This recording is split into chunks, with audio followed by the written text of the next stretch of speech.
성도님들, 구약에 나타난 이스라엘의 역사를 살펴보면 가장 큰 사건 중에 하나가 바로 남유다가 바벨론에게 멸망당하는 겁니다. 그리고 그때 유다의 백성들이 이 바벨론의 포로로 끌려가는 절망적인 역사를 경험하게 되죠. 하지만 얼마 가지 않아서 페르시아라는 나라, 즉 성경에는 메대와 바사라고 기록된 이 나라의 왕인 고레스가 바벨론 제국을 무너뜨림으로 이스라엘 백성들은 다시 페르시아의 손에 놓이게 됩니다. 근데 이 페르시아의 승리가요, 포로로 끌려간 이스라엘 백성들의 운명을 완전히 바꿔놓게 되는데요. 고레스 왕이 포로로 끌려온 이스라엘 백성들을 자기 나라로 돌려보내는 정책을 펼쳤기 때문입니다. 굉장히 유화 정책을 펼친 거죠. 바벨론은 자기 나라로 데려오는 정책을 썼다면 이 페르시아는 다시 보내는 정책을 쓴 겁니다. 그 덕분에 기원전 537년부터 1차, 2차, 3차에 걸쳐서 원하는 사람들이 조국인 이스라엘로 돌아올 수 있게 되었습니다. 그 이야기가 우리가 지금까지 쭉 앞서 봤던 에스라와 느헤미야의 이야기입니다. 하지만 에스더는 바로 이 즈음에 조국 이스라엘로 귀환하지 않고 페르시아에 남아있던 사람들의 이야기입니다. 그래서 에스더서는 그들이 여전히 머물러 있었던 페르시아의 수도 수산성을 배경으로 하고 있습니다. 에스라, 느헤미야는 돌아온 사람들, 성전 쌓고 예배 다시 드리고 성벽 쌓고 돌아온 사람들의 고생한 이야기라면 에스더는 돌아오지 않은 사람들의 이야기다라는 겁니다. 그런데 성도님들, 에스더서를 읽다 보면 아주 독특한 점을 하나 발견할 수 있는데요. 그게 뭐냐? 잔치 이야기가 참 많이 나온다는 겁니다. 잔치 이야기. 오늘 본문도 보시면 에스더의 시작은 잔치 이야기입니다. 우리 4절 말씀 함께 읽어보겠습니다. 왕이 여러 날 곧 180일 동안에 그의 영화로운 나라의 부함과 위엄의 혁혁함을 나타내니라. 자, 잔치를 며칠 했다고요? 180일 잔치를 하고 보낸 후에 5절 말씀에 보면 이 날이 지나면 180일이 지나면라는 뜻이죠. 왕이 또 도성 수산에 있는 귀천간의 백성을 위하여 왕궁 후원들에서 7일 동안 잔치를 베풀었다라고 또 잔치가 베풀어졌다라는 걸 볼 수 있습니다. 그리고 9절 말씀에서도 보면 잔치가 벌어졌다. 왕후 와스디도 아수에로 왕궁에서 여인들을 위하여 잔치를 베풀었다 라고 하는 걸 볼 수 있습니다. 이렇듯 에스더서에는요, 잔치 이야기 참 많이 나옵니다. 그러면 우리는 이런 질문을 한번 던져봐야 합니다. 왜 이렇게 잔치 이야기가 많이 나오지? 그리고 잔치에 대해서 왜 이렇게 자세하게 기록하고 있을까?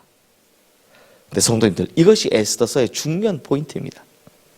에스더서에는요, 인간이 벌이는 잔치와 하나님의 잔치의 대결 구도를 볼 수 있기 때문입니다. 다시 말해, 인간의 왕이나 권력자들이 주관하는 잔치와 하나님께서 주관하시는 하나님의 잔치를 비교함으로써 우리가 어떤 잔치에 참여해야 되는지를 판단하게 하는 성경이 바로 이 에스더서다라는 겁니다. 그러므로 오늘 본문에서 아수에로 왕이 배설한 잔치를 이렇게까지 자세히 묘사하는 이유가 있습니다. 왜냐하면 그 속에는 하나님 없는 인생의 특징이 있기 때문입니다. 이렇게 하나님 없는 아수에로 왕의 특징을 보면 세 가지 정도로 볼 수 있는데요. 첫 번째는 자기 과시입니다. 자기 과시. 4절 말씀에 보면 왜 이렇게 180일 동안 이 잔치를 여는지에 대한 설명이 있죠. 이 세번역 성경으로 4절 말씀을 읽으면 이렇게 됩니다. 자기 왕국이 지닌 영화로운 부요와 찬란한 위엄을 과시하였다. 잔치는 여러 날 동안 무려 180일이나 계속되었다라고 합니다. 그러니까 아수에로 왕이 180일 동안 잔치를 벌린 그 이유, 그 내면에는 뭐가 있다고요? 자기 왕국의 영화로운 부요와 찬란한 위엄에 대한 과시 욕구가 있었기 때문이다라는 겁니다. 잔치 도중에 여기 보면 이제 1절의 시작이 갑자기 왕후 와스디를 부르는 이게 문제가 되는 거죠. 이것도 마찬가지 이유입니다. 11절 말씀 우리 함께 읽어보겠습니다. 왕후 와스디를 청하여 왕후의 관을 정제하고 왕 앞으로 나오게 하여 그의 아리따움을 뭇 백성과 지방관들에게 보이게 하라 하니 이는 왕후의 용모가 보기에 좋음이라. 그러니까 왜 왕후를 불렀다는 겁니까? 왕후가 미인이라서요. 내가 우리 왕후가 이렇게 예쁘다는 걸 백성들과 관리들 앞에서 과시하고 싶어서, 자랑하고 싶어서 그런 겁니다. 즉 자기 과시라는 건 하나님 없는 사람들의 특징이라는 겁니다. 내가 이렇고 막 이런 특징이라는 겁니다. 그리고 하나님 없이 여는 잔치의 두 번째 특징은 뭐다? 허영입니다. 허영. 앞서 보았듯이 무려 180일 동안이나 계속된 잔치가 끝나자 또 연이어 다시 잔치를 베풀었다고 합니다. 이 잔치가 얼마나 화려했는지요. 6절 7절 말씀에 보면 이렇게 기록되고 있습니다. 백색, 녹색, 청색 휘장을 자색 가는 배줄로 대리석 기둥 은고리에 메고 금과 은으로 만든 걸상을 화반석, 백석, 운모석, 흑석을 깐 땅에 진설하고 금잔으로 마시게 하니 잔의 모양이 각기 다르고 왕이 풍부하였으므로 어주가 한이 없으며. 그러므로 자기 과시의 결론은 필연적으로 어디로 흘러간다는 겁니까? 허영. 나 이만큼 해, 막 이만큼 잘 살아. 성도님들, 배블론 효과라는 말이 있습니다. 똑같은 상품인데요, 이 상품값이 1,000원일 때는 사람들이 거들떠 보지도 않는다는 겁니다. 근데 똑같은 상품의 가격이 100만 원이고 1,000만 원이 되면 그때부터 오히려 비쌈에도 불구하고 사람들이 그걸 산다는 겁니다. 이걸 배블론 효과라고 하는데요, 이 배블론 효과가 왜 생깁니까? 인간의 허영심 때문입니다. 내가 이만큼 비싼 명품을 지녔다. 우리 성도님들 중에는 그런 분들이 잘 안 보이는데, 요즘 젊은 사람들 보면 막 거의 1,000만 원, 가방이 막 엄청 비싼 걸 그걸 왜 들고 다니? 왜 삽니까 그거? 내가 이만큼 비싼 거 들고 다닌다. 이것 때문에 사는 거잖아요.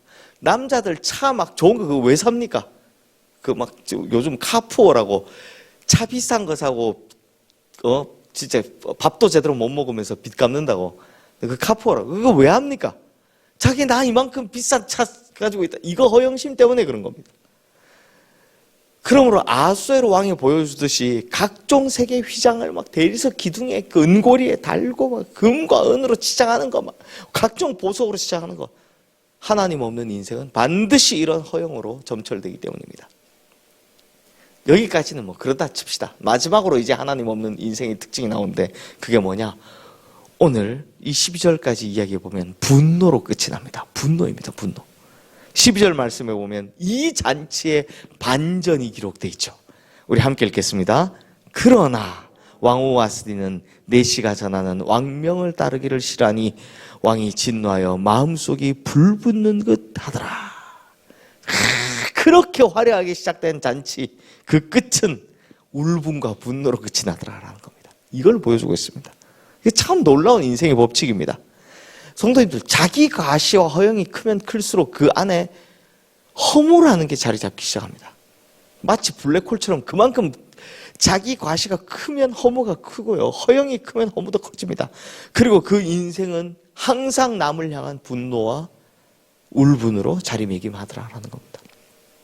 그러니 성도님들, 지금 화려해 보이는 인생이지만 그 끝이 울분과 분노라면 이 엄청나게 화려한 시작이 무슨 소용이 있겠습니까?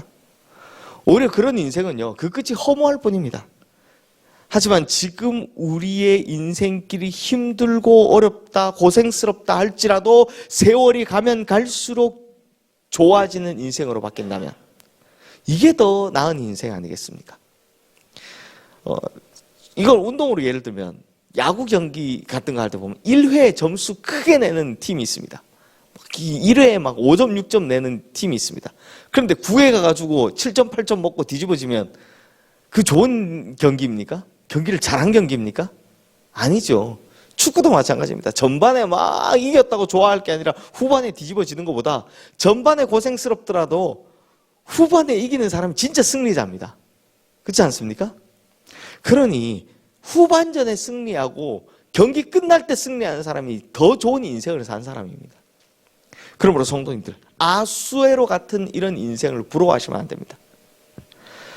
비록 지금 인도에서 구스까지 127개 지방을 다스리는 권세가 있고 마음만 먹으면 6개월 내내 화려한 잔치를 벌릴 수 있을 만큼 부와 권력이 있다 할지라도 결국 자기 가시와 허영과 분노로 자기를 매김하는 그렇게 마감되는 인생이 아니라 비록 시작은 미천하고 무명과 같은 존재이지만 하나님께서 허락하신 길을 잘 걷고 자기 민족과 이웃을 살리는 인생, 즉 에스더 같은 인생이 훨씬 더 좋은 인생이고 하나님 보시기에 잘한 인생이다 라는 비교가 이 에스더서의 이야기인 겁니다.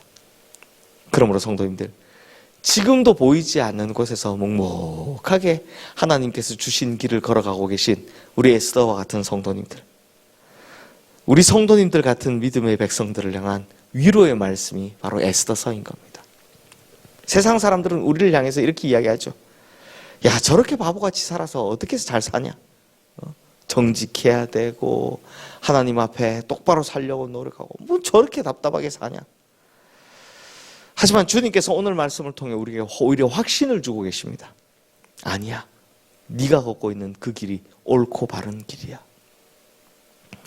그러므로 성도님들, 이 확신을 가슴에 담고 에스더와 같은 인생의 길을 걸어가시는 우리 성도님들 되시기를 주님의 이름으로 축원합니다. 이 시간 오늘 주신 말씀 기억하며 우리 함께 기도하겠습니다.